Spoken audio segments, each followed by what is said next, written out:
always be on the table, I told him. It's not about just going after Russia when they violate human rights. It's about who we are.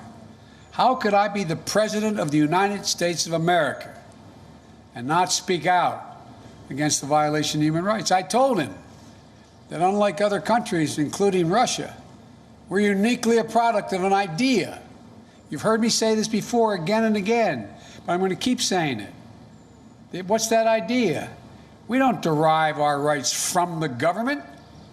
We possess them because we're born, period. And we yield them to a government.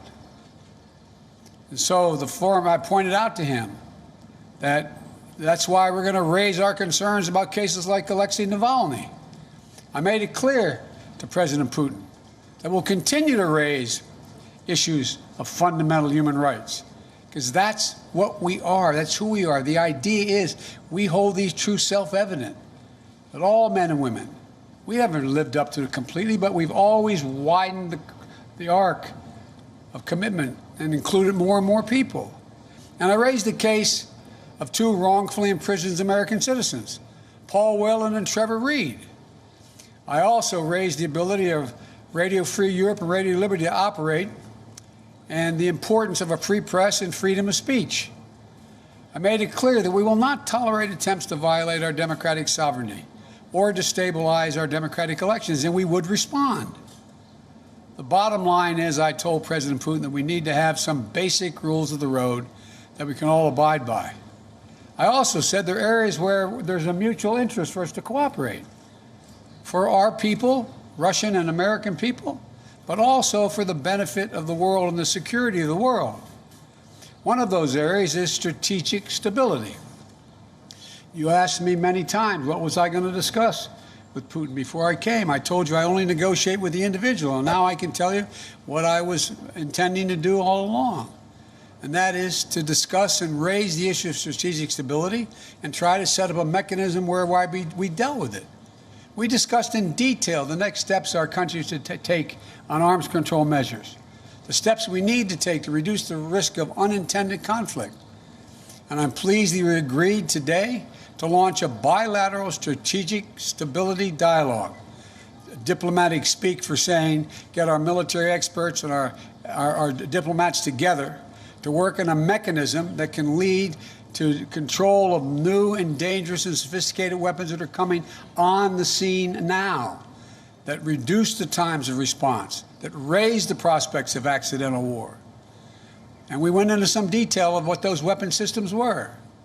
Another area we spent a great deal of time on was cyber and cybersecurity.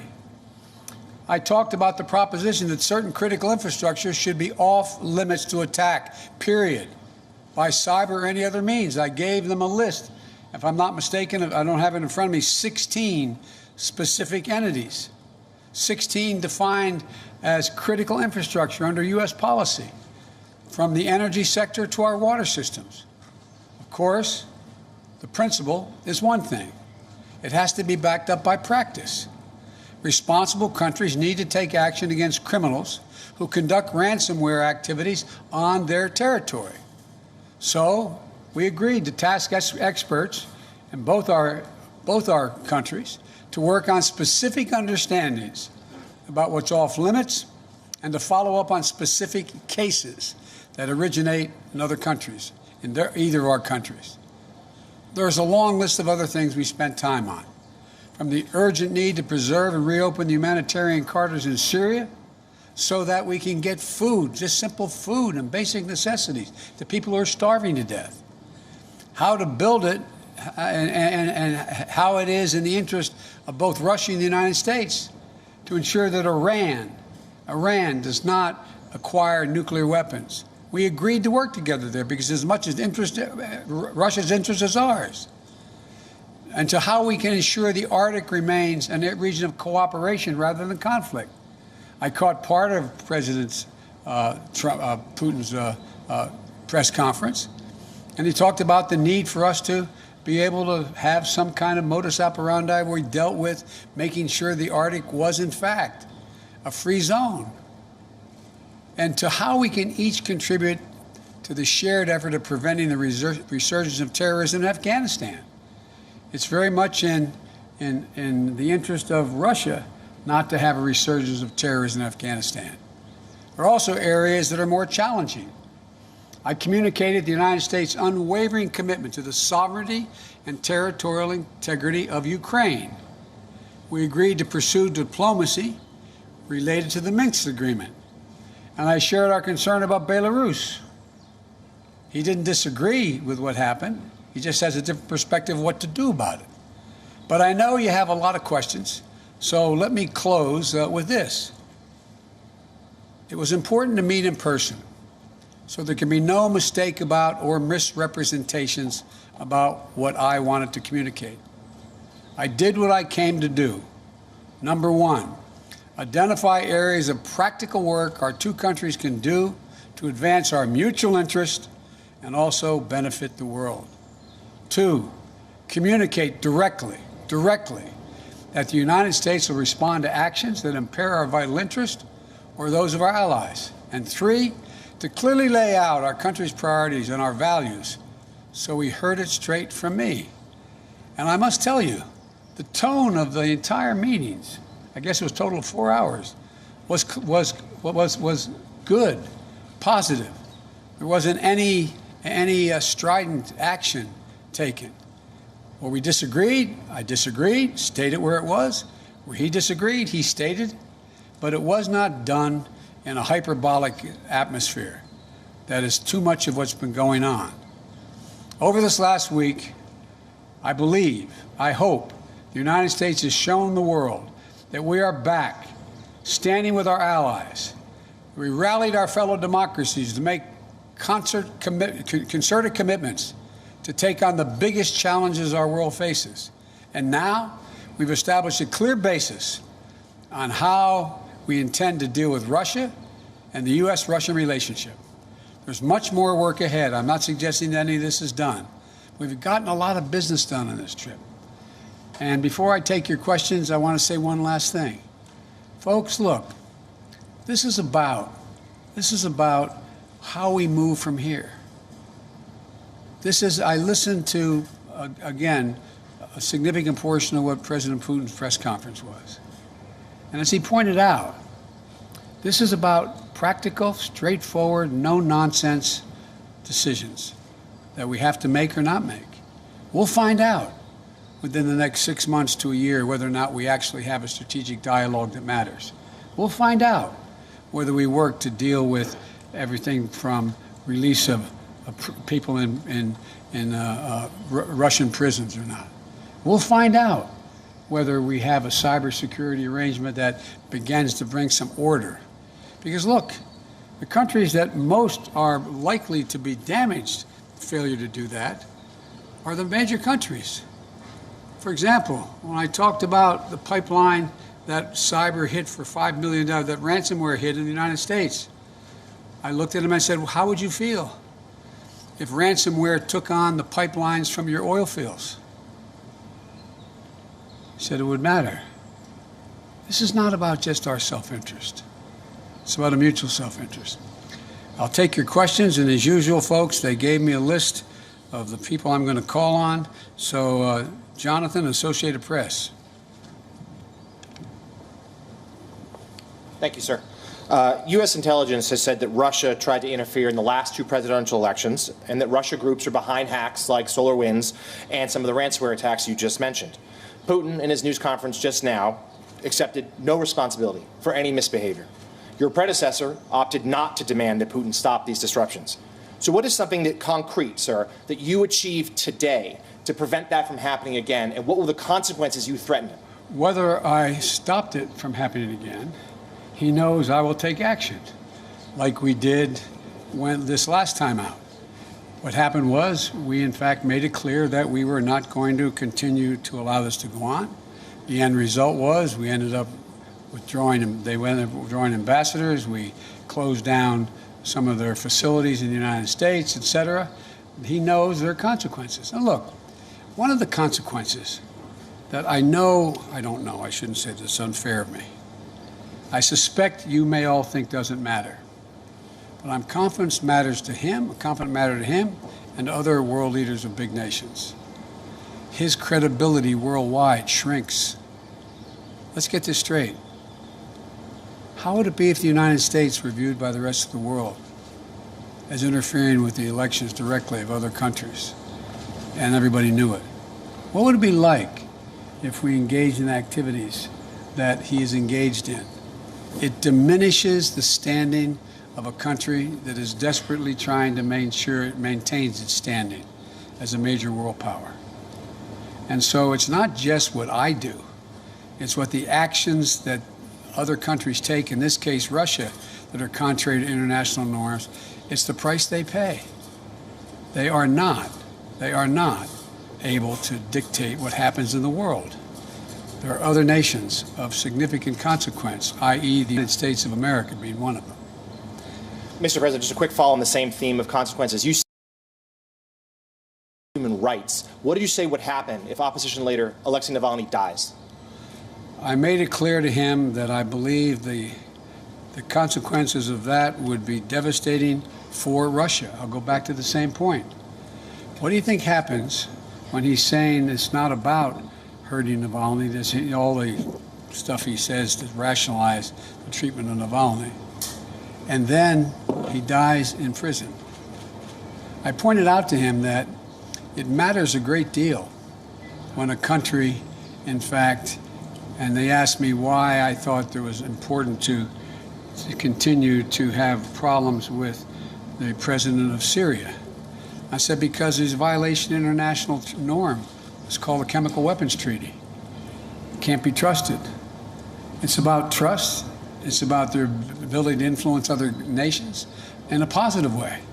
Look, would you like to trade our economy for Russia's economy? Would you like to trade? And by the way, we talked about trade. I don't have any problem with doing business with Russia as long as they do it based on international norms. It's in our interest to see the Russian people do well economically. I don't have a problem with that. But if they do not act according to international norms, then guess what? That only won't happen with us. It will not happen with other nations. And he kind of talked about that, didn't he, today? About how the need to reach out to other countries to invest in Russia.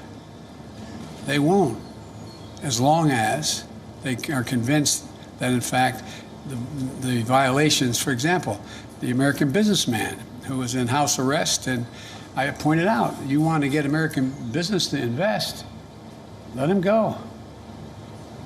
Change the dynamic. Because American businessmen, we're ready to show up. They don't want to hang around in Moscow. Look, guys, I know we make foreign policy out to be this great, great skill that somehow is sort of like a secret code. All foreign policies is a logical extension of personal relationships. It's the way human nature functions.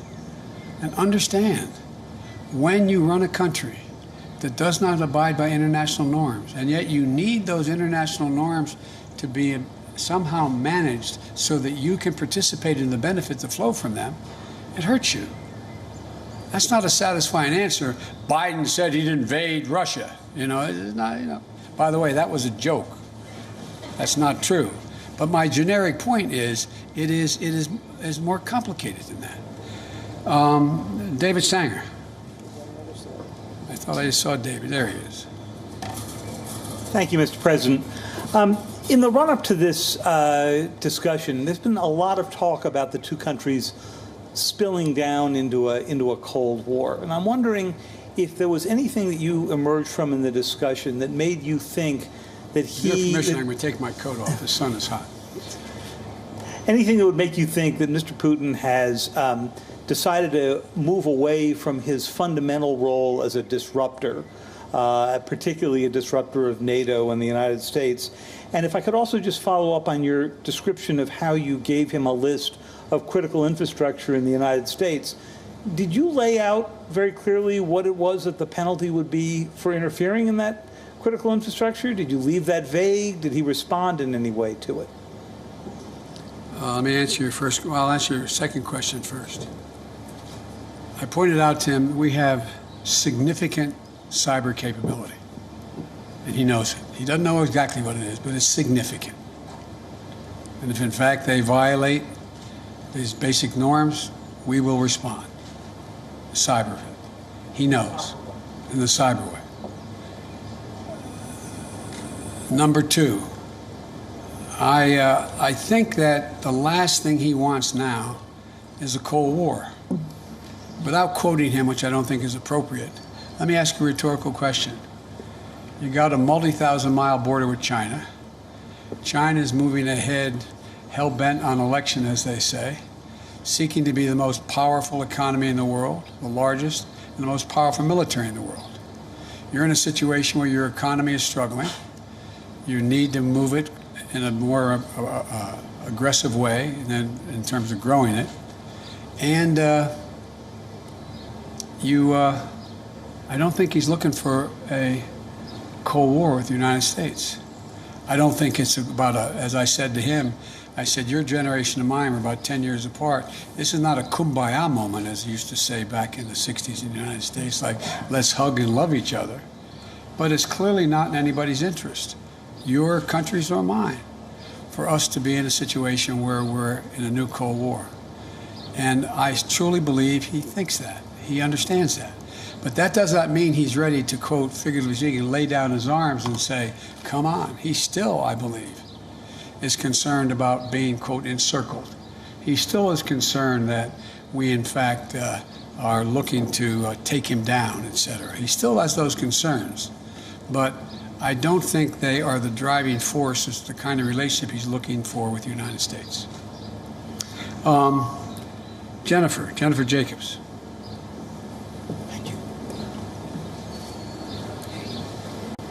Thanks. Thank you, Mr. President. Is there a particular reason why the summit lasted only about 3 hours? We know you had maybe allotted 4 to 5 hours. Was there any reason it ran shorter? Also, President Putin said that there were no threats or scare tactics issued. Do you agree with that assessment, that there were no threats or scare tactics? Yes. And also, did you touch on Afghanistan and the safe withdrawal of troops? Yes, yes, yes, and yes. Let me go back to the first part. The reason it didn't go longer is when the last time two heads of state have spent over 2 hours in direct conversation across the table, going into excruciating detail. You may know of time, I don't. I can't think of one. So we didn't need, as we got through when we brought in the larger group, our defense, our intelligence, and our foreign, well, my foreign minister wasn't foreign minister, my Secretary of State was with me the whole time. Our ambassador, et cetera, we brought everybody in. We had covered so much. And so there was a summary done by him and by me of what we covered. Lavrov and Blinken talked about what we had covered. We raised things that required more amplification or made sure we didn't have any misunderstandings.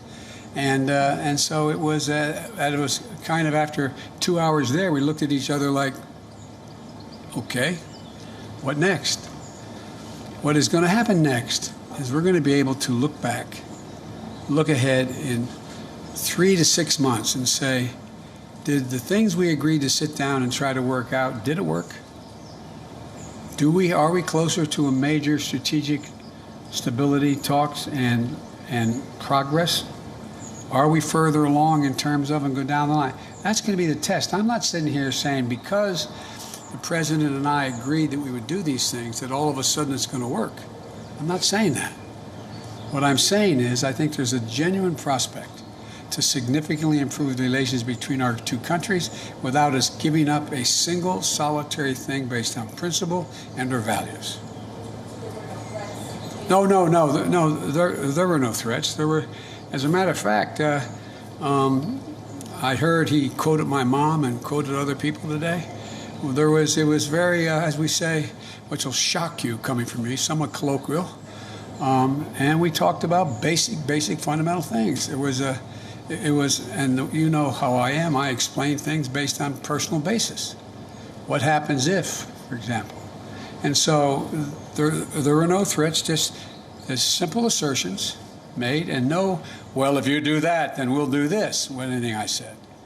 It was just letting him know where I stood, what I thought we could accomplish together, and what, in fact, if there were violations of American sovereignty, what we would do.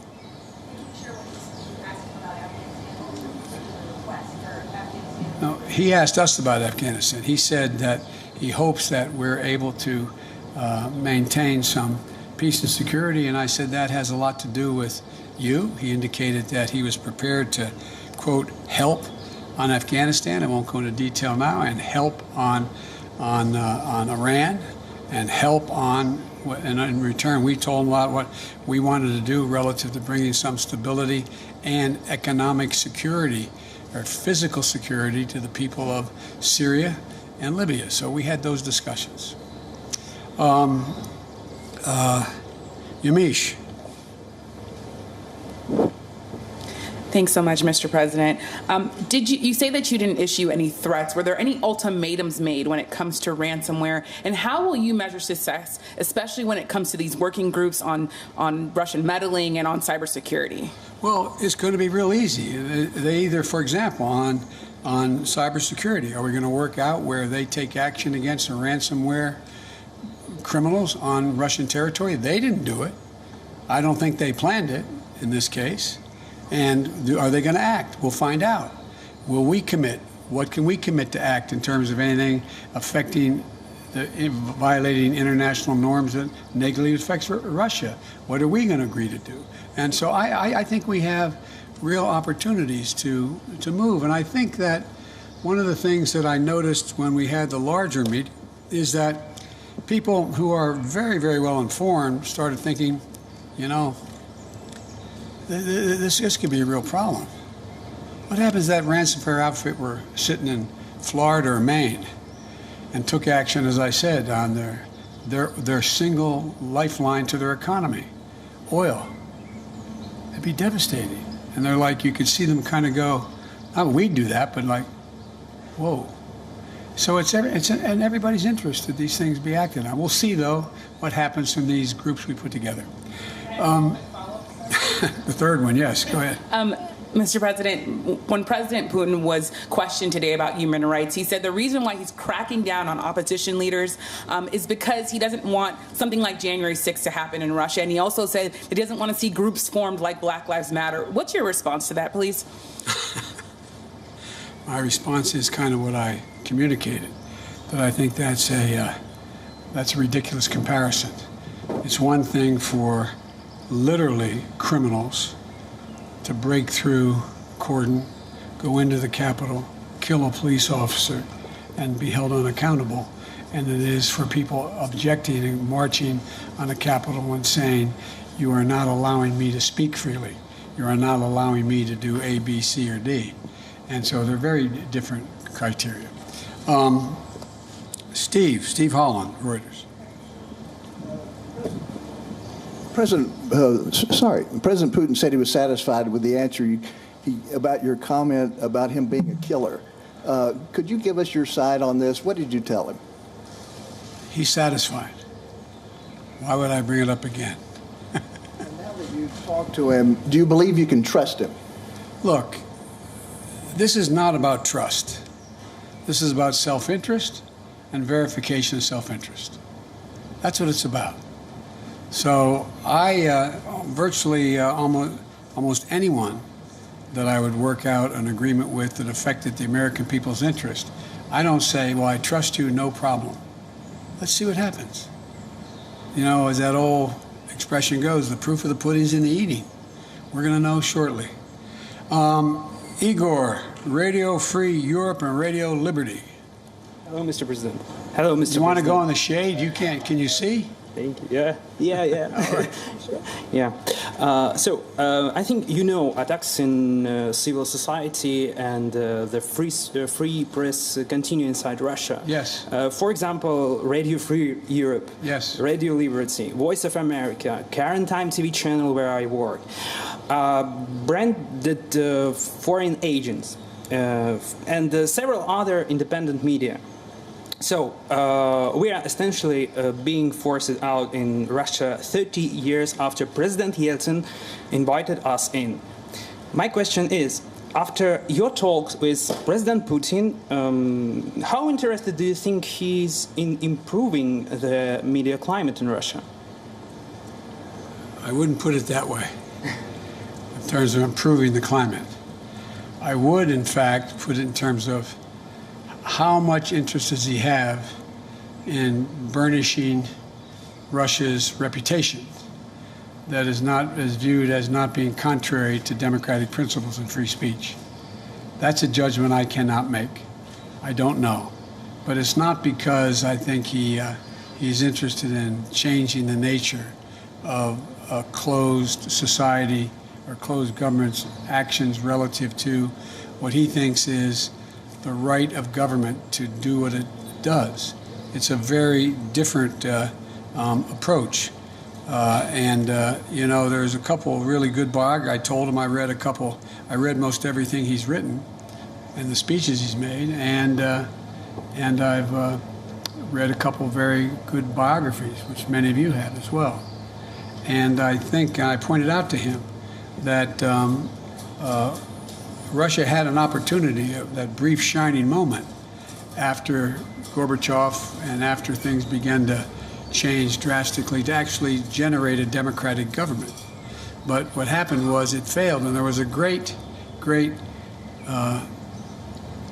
race among Russian intellectuals to determine what form of government would they choose and how would they choose it. And based on what I believe Mr. Putin decided was that Russia has always been a major international power when it's been totally united as a Russian state, not based on ideology, whether it was going back to Tsar and commissars straight through to the revolution, the Russian Revolution, and to where they are today.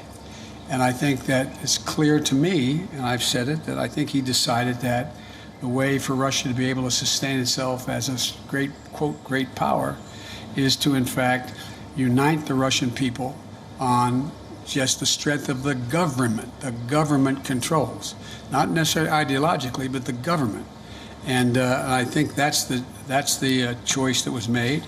I think I'm not going to second guess whether it could have been fundamentally different, but I do think it does not lend itself to Russia maintaining itself as one of the great powers in the world.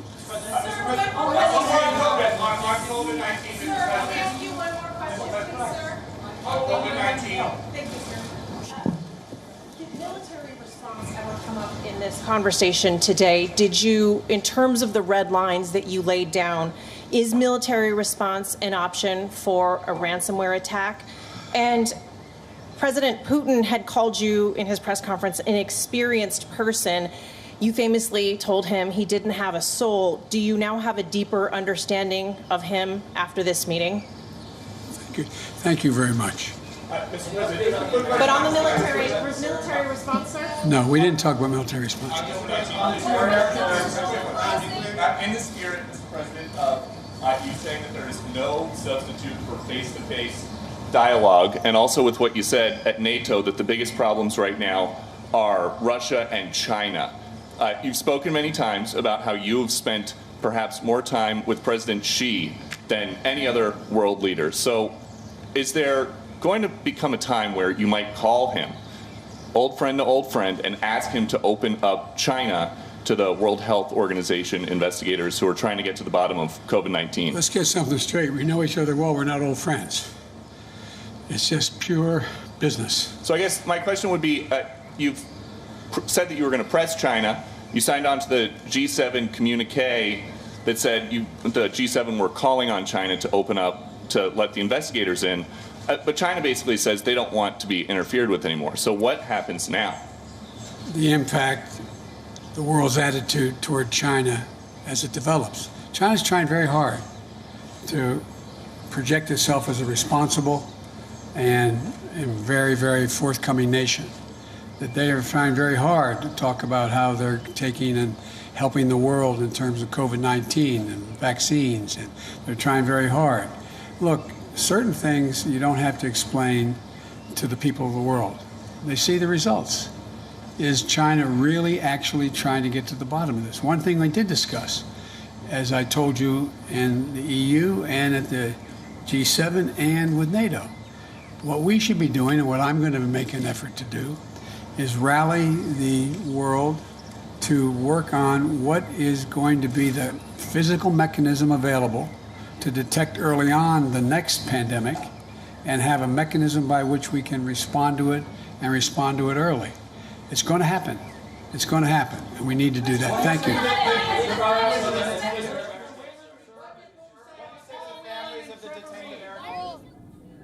And that was US President Joe Biden ending the summit with his remarks to the media. Some big headlines there. He said that the goal of the summit was that he wanted to establish a relationship that has to be stable and predictable. And yet the US president did say that there would be no compromise when it comes to human rights. And another highlight, when a reporter asked him what will happen if Navalny dies in prison, the US president says that there will be consequences for Russia. More on that in global news coming up. For now, let's take a quick break on WION.